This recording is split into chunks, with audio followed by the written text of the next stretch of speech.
Você já se perguntou por que às vezes parece que uma sociedade inteira perde a noção da realidade? Por que pessoas aparentemente racionais começam a abraçar ideias irracionais em massa? Esse fenômeno perigoso que tem intrigado pensadores e historiadores ao longo dos séculos é conhecido como psicose coletiva. Antes de nos aprofundarmos, quero começar com uma reflexão do renomado psicólogo Gustave Le Bon, que diz: as massas nunca têm sede de verdade, elas se afastam de evidências que não agradam aos seus gostos, preferindo deificar o erro, caso este as seduza. Quem quer que lhes forneça ilusões, torna-se facilmente seu mestre. Quem tenta destruir suas ilusões, invariavelmente torna-se sua vítima. Essa observação marcante nos convida a refletir sobre como uma sociedade pode ser tragada pela loucura. Agora, se eu perguntar a você quais são as maiores ameaças à civilização, talvez você pense em desastres naturais, pandemias ou guerras. Mas e se eu lhe dissesse que, para Carl Jung, o maior perigo está dentro da própria mente humana? Jung acreditava que nossa incapacidade de lidar com as forças internas da psique representa a ameaça mais significativa à civilização. Ele descreveu isso como uma luta contra nossa própria natureza. Você já ouviu o provérbio latino Homo homini lupus est? O homem é o lobo do homem. Essa frase captura exatamente o que Jung queria dizer. Essa natureza de lobo é especialmente evidente nos momentos mais sombrios da história, quando o irracional se torna regra e não exceção. Jung chamou esse fenômeno de epidemia psíquica.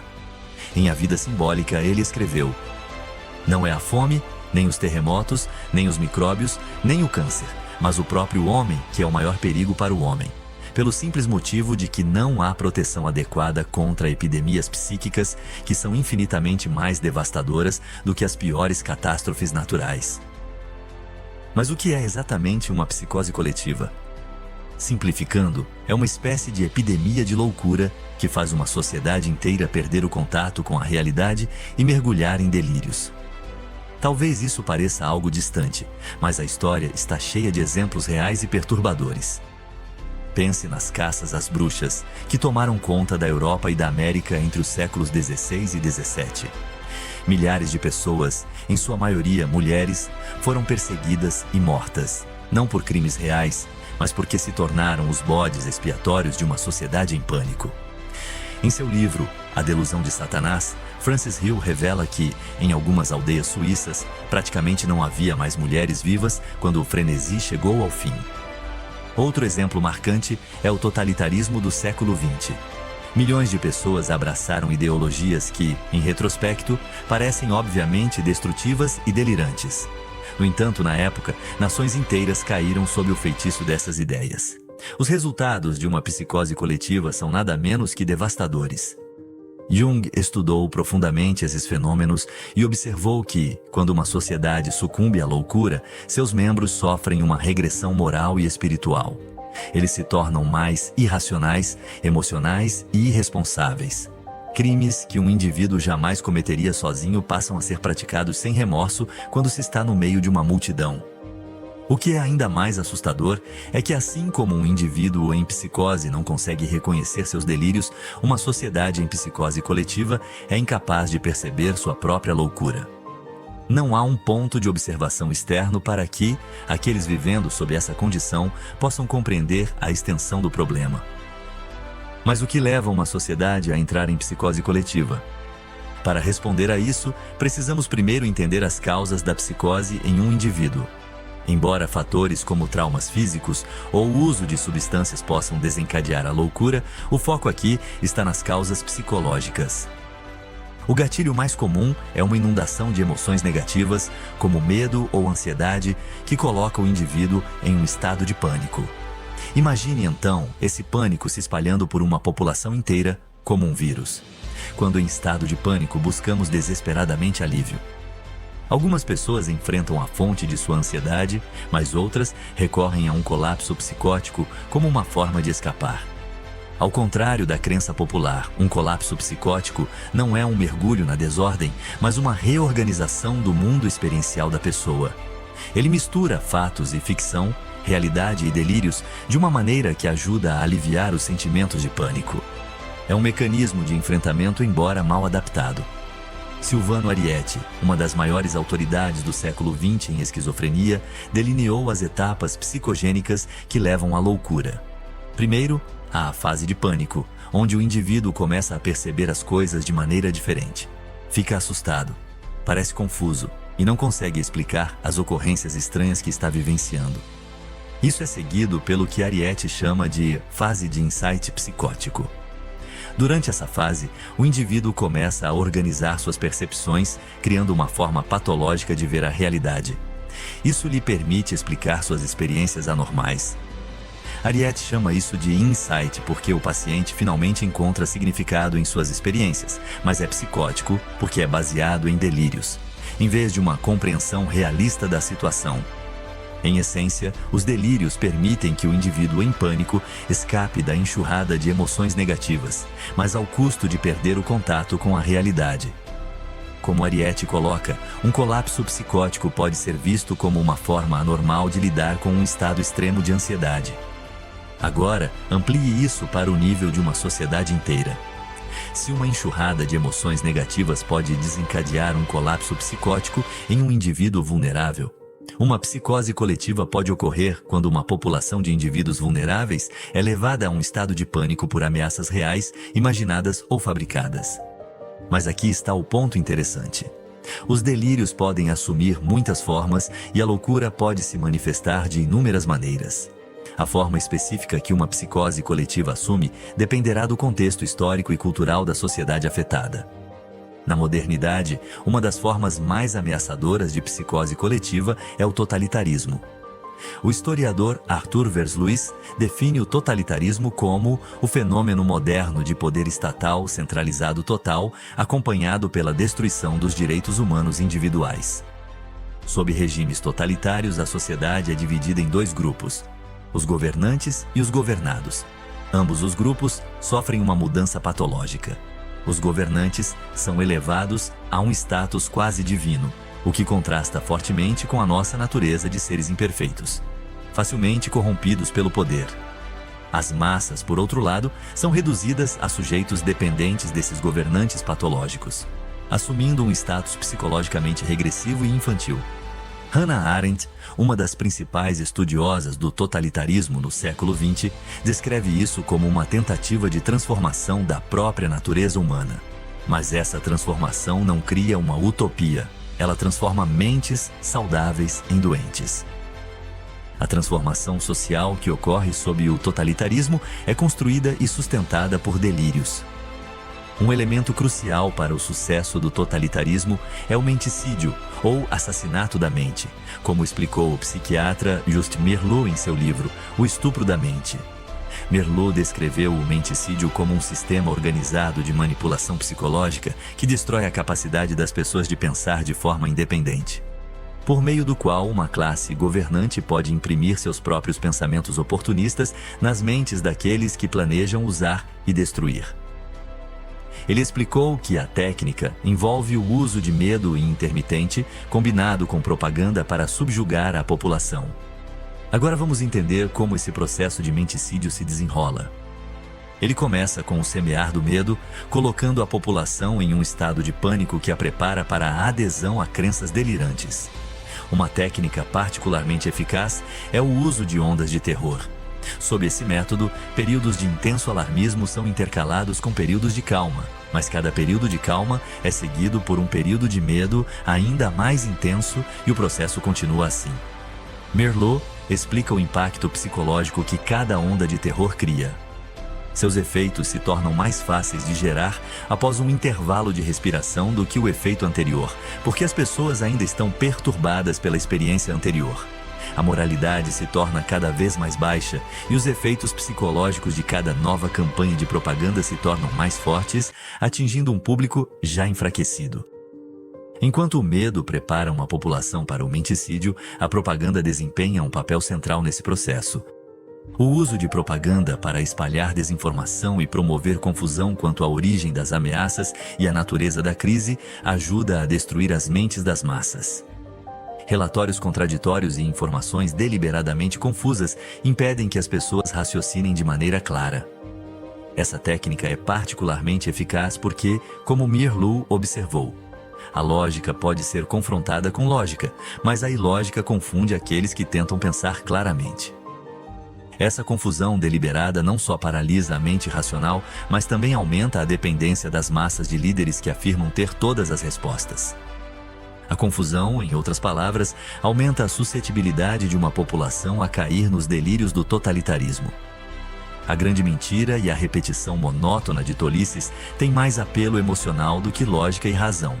Enquanto o povo ainda busca um contra-argumento razoável para a primeira mentira, os totalitários podem atacá-los com outra.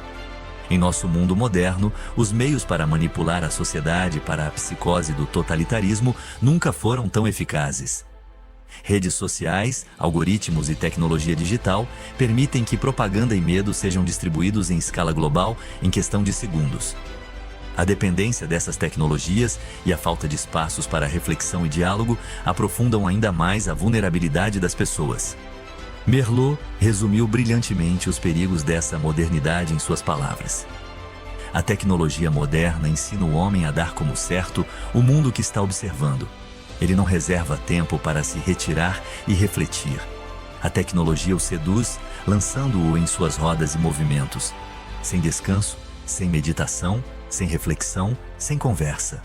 Os sentidos estão continuamente sobrecarregados com estímulos. O homem não aprende mais a questionar seu mundo. A tela lhe oferece respostas prontas. O isolamento social é outra ferramenta poderosa. Arendt e Merleau identificaram o isolamento como um fator-chave para o sucesso do totalitarismo. Quando isolado e sem interações normais com amigos, família e colegas, um indivíduo se torna muito mais suscetível a delírios por várias razões. Em primeiro lugar, ele perde o contato com a força corretiva de exemplos positivos.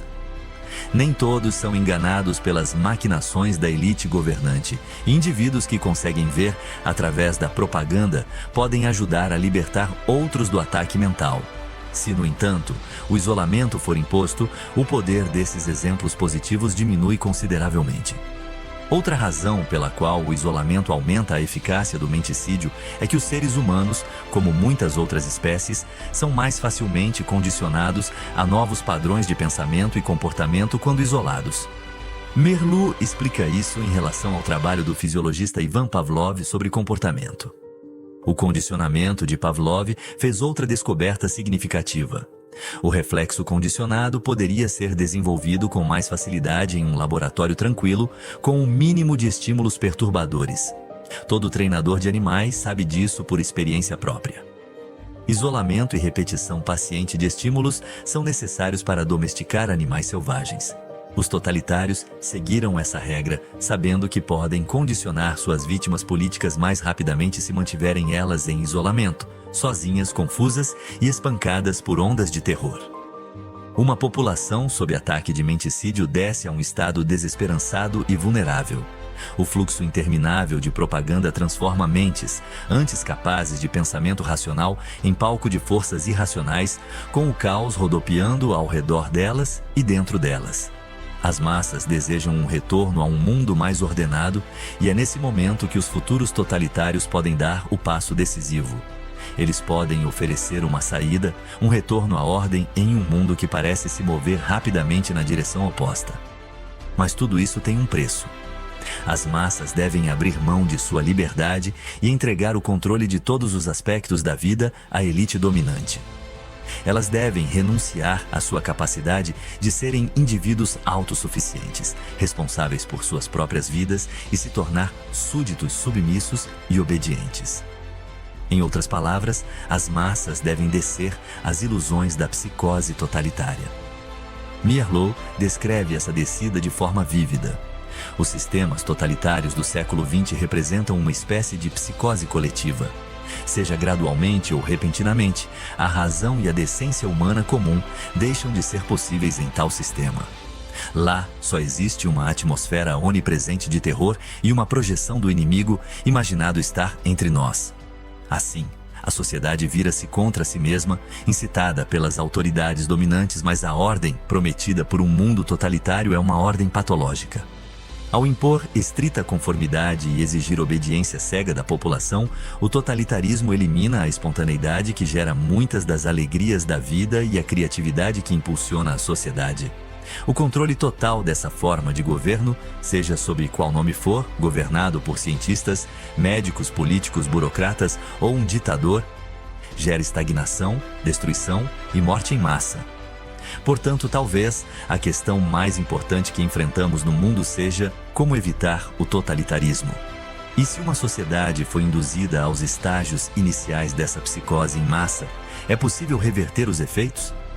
Embora nunca se possa ter certeza sobre o prognóstico da loucura coletiva, existem passos que podem ser dados para ajudar a encontrar uma cura. Essa tarefa, no entanto, exige muitas abordagens diferentes de muitas pessoas diferentes. Assim como o ataque mental é multiforme, a contraofensiva também deve ser. Segundo Carl Jung, para aqueles de nós que desejam ajudar a restaurar a sanidade a um mundo insano, o primeiro passo é trazer ordem às nossas próprias mentes e viver de uma maneira que inspire outros a seguir. Não é à toa que nossa era clama pela personalidade redentora, por aquele que pode emancipar-se do domínio da psicose coletiva e salvar, pelo menos, sua própria alma, iluminando um farol de esperança para outros, proclamando que aqui está, pelo menos, um homem que conseguiu se desvincular da fatal identificação com a psique do grupo. Mas, supondo que alguém viva de maneira livre do domínio da psicose, existem passos adicionais que podem ser tomados. Em primeiro lugar, informações que contraponham a propaganda devem ser espalhadas o mais longe e amplamente possível. A verdade é mais poderosa do que a ficção e as falsidades propagadas pelos potenciais governantes totalitários, e o sucesso deles depende, em parte, de sua capacidade de censurar o fluxo livre de informações. Outra tática é usar o humor e o ridículo para deslegitimar a elite dominante.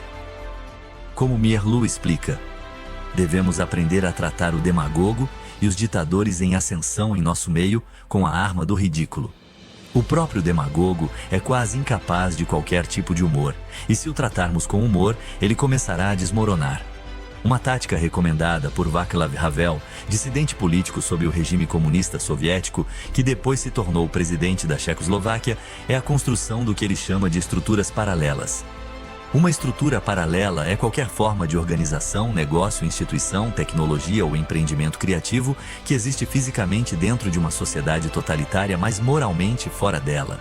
Na Tchecoslováquia comunista, Havel observou que essas estruturas paralelas eram mais eficazes no combate ao totalitarismo do que a ação política. Além disso, quando o suficiente dessas estruturas paralelas são criadas, uma segunda cultura ou sociedade paralela se forma espontaneamente, funcionando como um enclave de liberdade e sanidade dentro de um mundo totalitário. Havel explica em seu livro O Poder dos Fracos.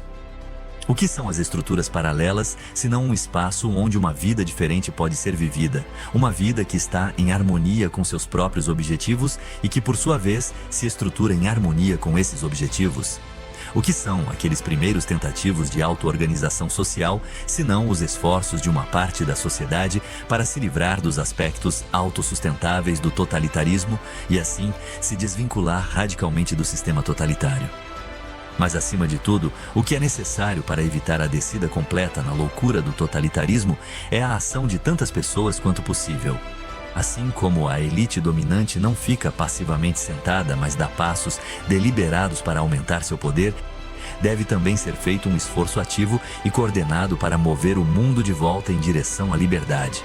Isso pode ser um desafio imenso em um mundo que sucumbe às ilusões do totalitarismo, mas como Thomas Paine observou durante outro período sombrio da história, a tirania, como o inferno, não é facilmente conquistada. No entanto, temos essa consolação conosco. Quanto mais difícil o conflito, mais gloriosa a vitória. É importante lembrar que a luta contra o totalitarismo não é apenas física ou política, mas psicológica. A elite dominante entende isso, razão pela qual se concentra fortemente no controle da narrativa e na manipulação das emoções. Para combater isso, devemos nos tornar conscientes de nossas próprias vulnerabilidades psicológicas e trabalhar para fortalecer nossas mentes contra a manipulação. Uma maneira de fazer isso é por meio da educação, não apenas a educação formal, mas a autoeducação. Devemos cultivar habilidades de pensamento crítico, aprender a questionar a autoridade e desenvolver a capacidade de reconhecer propaganda e manipulação quando as vemos. Isso inclui entender falácias lógicas, ser capaz de checar fatos e manter um ceticismo saudável sem cair na paranoia. Outro aspecto crucial é manter nossa humanidade e conexões com os outros. Os sistemas totalitários prosperam na desumanização e no isolamento. Ao fomentar conexões humanas genuínas, praticar empatia e recusar ver os outros como meras abstrações ou inimigos, resistimos à mentalidade totalitária. Devemos também estar vigilantes para proteger nossa privacidade e autonomia pessoal. À medida que a tecnologia avança, torna-se mais fácil para os que estão no poder monitorar e controlar a população. Ao estar conscientes de nossa rotina digital, apoiar tecnologias que protejam a privacidade e resistir à tentação de trocar privacidade por conveniência, podemos dificultar o controle dos potenciais totalitários. Também é crucial apoiar e proteger a liberdade de expressão e a liberdade de imprensa. Estes são frequentemente as primeiras vítimas em uma tomada de poder totalitária. Mesmo que discordemos do que está sendo dito, defender o direito de dizê-lo é crucial para manter uma sociedade livre. Isso inclui apoiar o jornalismo independente e os meios alternativos que desafiam a narrativa oficial. Além disso, devemos estar atentos ao avanço do autoritarismo. O totalitarismo raramente surge da noite para o dia. Ele costuma se infiltrar gradualmente, cada passo pequeno fazendo o próximo parecer menos escandaloso.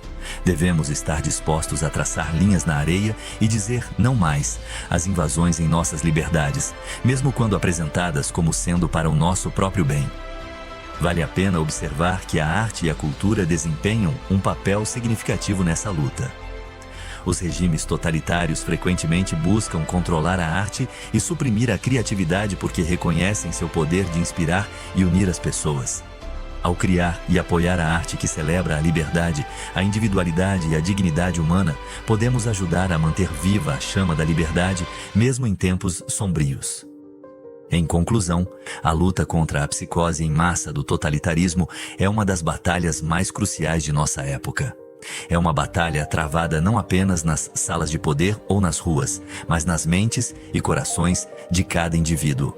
O caminho não é fácil e o resultado nunca é garantido, mas enquanto houver aqueles que valorizam a liberdade, que pensam criticamente, que mantêm sua humanidade diante das forças desumanizadoras, há esperança.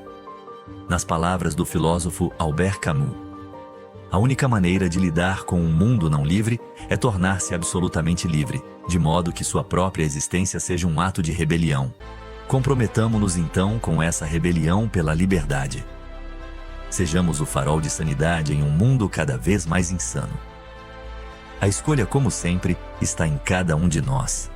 Sucumbiremos à psicose do totalitarismo ou nos levantaremos para defender a liberdade e a dignidade humana?